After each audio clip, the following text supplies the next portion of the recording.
Hello friends, सबसे पहले तो वेलकम करते हैं अपने चैनल में लफ्फा गार्डन में।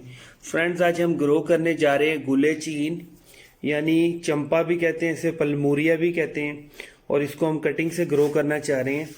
ये हमें एक छोटी सी कटिंग मिली थी और ये किसी घर के सामने से ही मिली थी। किसी ने किसी बड़े प्लांट से कोई कट या प्रूनिंग की हुई है या किसी ने वैसे ही उसको जड़ से उखाड़ दिया था। तो ये देखने में बिल्कुल पलमूरिया चंपाई, और ये 100% पलमूरिया चंपाई है। गुलेचीन है, इसके फ्लावर्स बहुत प्यारे होते हैं। अब देखते हैं किस कलर के फ्लावर निकलते हैं। ये एक ही सारी कटिंग थी, इसको मैंने 4 कटिंग्स में बना दिया है और एक छोटी सी कटिंग बनी है, इसको भी हम ट्राई करेंगे। और कटिंग लगाने का ये आइडियल मौसम चल रहा है। डेट जो है वो 15 फरवरी है 2020। और इसकी छोटी से छोटी कटिंग इतनी भी चल जाती है और थोड़ी मोटी भी कटिंग चल जाती है। इसके लिए 45 का एंगल बनाना कोई ज़रूरी नहीं होता। और इसके लिए हमने भल वाली मिट्टी ले ली है और बाहर थोड़ी बारिश हो रही थी, इसलिए बल वाली मिट्टी जो हमें गीली मिली है। और इसके अंदर हमने थोड़ा सा वुड ऐश मिलाया, यानी जो जली हुई लकड़ियों की राख होती है यानी वुड ऐश, वो मिलाया 10%। और लीफ कंपोस्ट मिलाई है, गले सड़े पत्तों की खाद मिलाई है। कटिंग्स को हम लगा देंगे 4, एक में 2 कटिंग्स लगा देंगे छोटी छोटी, बाकियों में 1-1 कटिंग लगाएंगे। और कटिंग लगाने के बाद ये आपने एहतियात करनी है कि कटिंग हिलनी नहीं चाहिए, क्योंकि पहले कटिंग की स्प्राउटिंग होती है, नए नए पत्ते और ब्रांचेस छोटी छोटी निकलती है। उसके बाद आपकी कटिंग्स की रूट्स निकलती हैं, यानी रूट्स डेवलपमेंट का जो प्रोसेस है वो लेट होता है। इसलिए आपने कटिंग्स को फिक्स करके लगाना है, अच्छी तरह लगाना है। इसको इंडोर भी रख सकते हैं, अगर आउटडोर रखना है तो आपने इसको पॉलीथीन से कवर करके रखना है, तो बहुत जल्दी स्प्राउटिंग हो जाएगी। लेकिन अब अभी हम इसको इंडोर रखेंगे, अपनी विंडो के सामने रखेंगे। हल्की फुल्की सनलाइट की, सूरज की रोशनी अगर आ भी जाए तो कोई इशू नहीं है।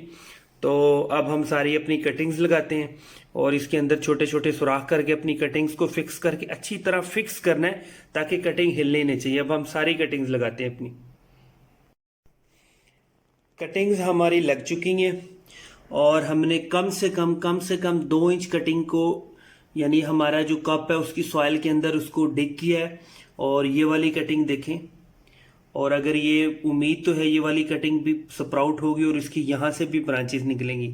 ऐसी जो कटिंग होती है, जो पैरेलल कटिंग होती है, वो बहुत जल्दी बुशी प्लांट बनता है। और ये सबसे छोटी कटिंग भी हमने लगा दी है।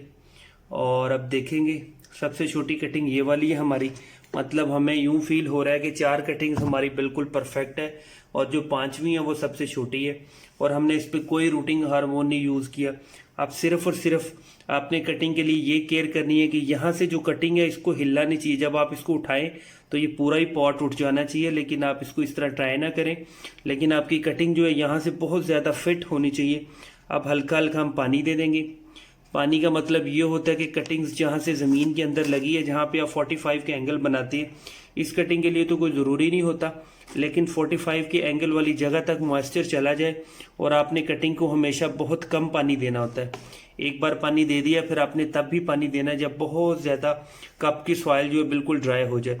अब हम सबको थोड़ा थोड़ा पानी दे देंगे और इसको विंडो के सामने रख देंगे, इंडोर ही रखेंगे। और इसकी जो स्प्राउटिंग है वो मिनिमम 50 to 40 डेज के बाद हो जाएगी। और इसके ऊपर फ्लावरिंग भी 3 से 4 मंथ बाद हो जाएगी। जब बहार आउट होगी तो इसका जो फ्लावरिंग का सीजन है वो बहार के बाद होता है। बहार में सिर्फ और सिर्फ पत्ते निकलते हैं। तो ये बहुत प्यारा प्लांट है, इसे गुलेचीन कहते हैं, पलमूरिया कहते हैं। आज हमने इसको कटिंग से ग्रो किया। अब देखते हैं कि कितने दिन बाद इसकी स्प्राउटिंग होती है और कितने दिन बाद इसकी रूट डेवलपमेंट होती है, आपसे शेयर करेंगे। Thank you. आज पूरे 64 डेज हो चुके हैं और हमारी जो चंपा है पलमूरिया की जो कटिंग्स है वो बहुत ही ज़बरदस्त स्प्राउट हुई है।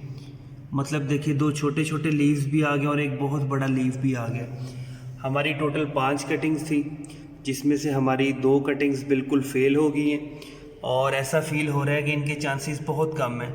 स्पेशली जो ये वाली कटिंग थी, ये तो बहुत ज़्यादा ड्राई हो गई है।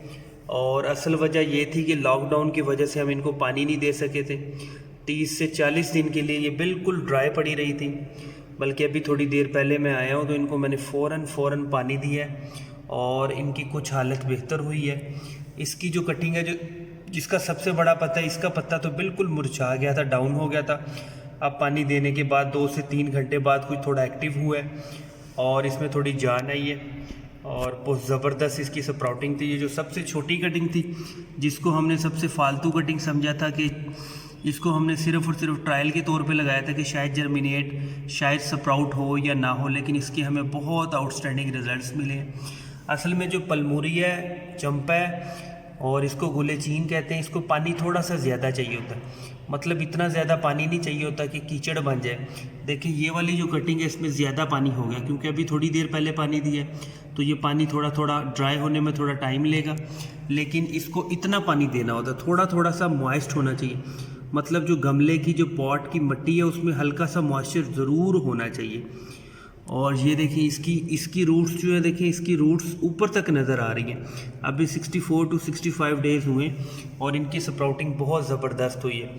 अब ये तो कन्फर्म हो गया कि ये हमारी गुलेचीन चंपा है, लेकिन अभी ये कन्फर्म नहीं हुआ कि इसके फ्लावर्स कौन से होंगे, येलो होंगे, वाइट होंगे या कौन से फ्लावर होंगे। देखते हैं इसका क्या बनता है और किस कलर के इसके फ्लावर्स होते हैं। लेकिन इसके फ्लावर्स बहुत प्यारे लगते हैं, चाहे किसी भी कलर के हो। इसका जो फ्लावरिंग का सीज़न है वो हमारा अप्रैल में स्टार्ट हो जाता है, बिल्कुल अप्रैल के एंड से, और इसका जो जाता है अगस्त तक जाता है। इसके ऊपर पे नॉन स्टॉप फ्लावरिंग होती है और आपने इसको कोई भी खाद नहीं देनी होती।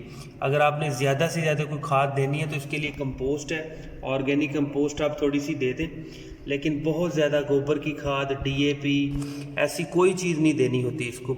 ये बहुत डिसलाइक करता है, मतलब इसको इतनी पसंद नहीं है कोई भी फर्टिलाइज़र। इसको थोड़ा सा पानी ज़्यादा देना होता है, मतलब जो गमले की मिट्टी है वो हल्की हल्की गीली रहनी चाहिए, मॉइस्ट रहनी चाहिए, लेकिन ओवर वाटरिंग नहीं होनी चाहिए। और इसको बिल्कुल 100% सनलाइट चाहिए होती है, मतलब बिल्कुल सामने, धूप के सामने इसको रखना चाहिए इसके गमले को। अगर ज़रा सा भी शेडी एरिया हो तो आपका जो प्लांट है वो मुरझाने लगता है और उस पर फ्लावरिंग ख़त्म हो जाती है और अक्सर उसके पत्ते भी सारे झड़ जाते हैं। तो इसकी केयर भी हमने डिस्कस कर ली और हमने इसको कटिंग से ग्रो भी कर लिया और हमारी जो स्प्राउटिंग थी वो बहुत ज़बरदस्त आइडियल हुई है। सबसे जो अच्छी स्प्राउटिंग हुई है वो सेंटर वाली हमारी ये वाली कटिंग है। इसका पत्ता कितना बड़ा, अच्छा अभी हमने ये कटिंग से ग्रो किया है, नेक्स्ट मंथ इनके ऊपर फ्लावरिंग भी स्टार्ट हो जाएगी, चाहे ये इतनी सी भी है। इसकी यही तो खूबी है कि ये छोटी से छोटी कटिंग जब आपकी स्प्राउट हो जाती है उसके ऊपर फ्लावरिंग भी उसी सीज़न में आ जाती है। और इसकी अपडेट भी आपसे शेयर करेंगे। और 2 हमारी कटिंग जो फेल हुई है इनको हम अभी नहीं निकालेंगे, इनको ऐसे ही रहने देंगे, क्योंकि मैंने इनको थोड़ा चेक किया था, ये अभी भी हरी हैं, मतलब इनके अंदर अभी भी मॉइस्चर है, अभी भी इनको फंगस नहीं लगा। हो सकता है आज कल या 1 महीने बाद इनकी भी स्प्राउटिंग स्टार्ट हो जाए, क्योंकि ये इसका सीज़न है। अप्रैल, मई, जून, जुलाई ये इसका सीज़न होता है पलमूरिया का, और इसकी ग्रोथ बिल्कुल फुल होती है। कुछ कटिंग्स या कुछ प्लांट्स के पत्ते इस मौसम में झड़ जाते हैं, तो इसी मौसम में उसके पत्ते वापस आते हैं, मतलब मार्च, अप्रैल, मई के अंदर उनकी दोबारा बहार आ जाती है इनके ऊपर। तो इनकी रिज़ल्ट्स जो हैं वो बहुत ज़बरदस्त हैं। और आप हमारे चैनल को सब्सक्राइब करें। Thank you friends.